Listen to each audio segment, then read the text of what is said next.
छात्र संघ के पहल पर नारेकाटी गांव में आयोजित 35वां करम उत्सव का आज सफल समापन हुआ।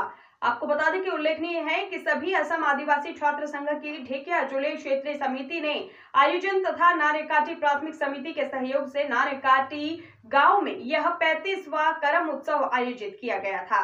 आपको बता दें कि आज ढेकियाजुली राजस्व क्षेत्र के नारेकाटी गांव में आयोजित करम उत्सव के समापन समारोह में एक उत्साहपूर्ण माहौल देखने को मिला।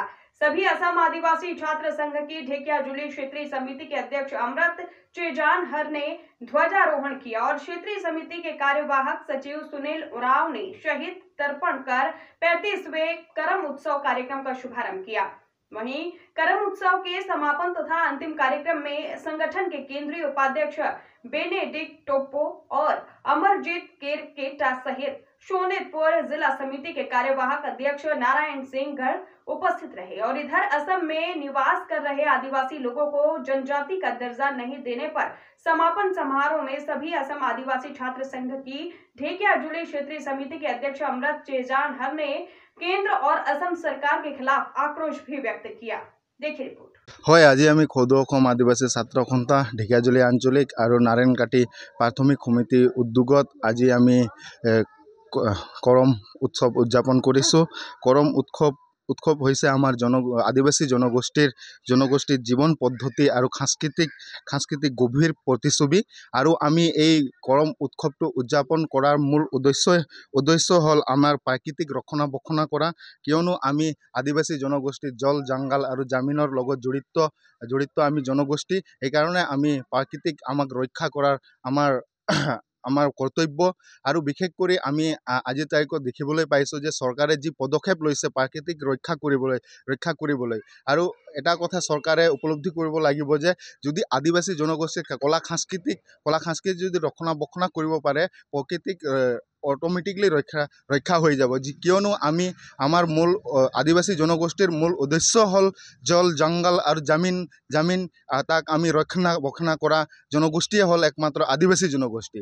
সেইকাৰণে আমি অসম তথা ভাৰত চৰকাৰক আমি অনুৰোধ কৰিব বিচাৰি আছোঁ যে আদিবাসী জনগোষ্ঠীৰ যি আমাৰ অধিকাৰ, যি আমাৰ মৌলিক অধিকাৰ তাৰ পৰা আমাক বঞ্চিত কৰি ৰাখিছে, এইখিনিক আমাৰ এই কৰম উদযাপন এই কমিটিৰ পৰা আমি চৰকাৰক অনুৰোধ কৰিবলৈ বিচাৰিছোঁ অতি সোনকালে আমাৰ যোনটো প্ৰাপ্য অধিকাৰ চৰকাৰে প্ৰদান কৰে যেন। হয়, জয় জয়তে খোদ অসম আদিবাসী ছাত্ৰ সন্থা আছা ঢেকিয়াজুলি আঞ্চলিক সমিতিৰ উদ্যোগত নাৰেংকাটি শাখা সমিতি আৰু স্থানীয় ৰাইজৰ সহযোগত এইবেলি আমি 35তম বাৰ্ষিক কৰম উৎসৱ উদযাপন কৰিবলৈ মনস্থ কৰিছোঁ।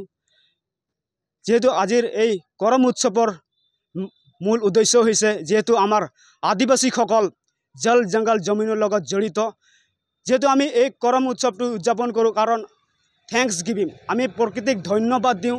যেহেতু প্ৰকৃতিয়ে আমাক যি নেকি খেতি বাতি কৰোঁ সেই খেতি বাতি যাতে ভাল হওক, খেতি বাতি ভাল হোৱাৰ পিছত সফলৰূপে যদি হয় ফসল ভাল হয় তেতিয়া আমাৰ ল'ৰা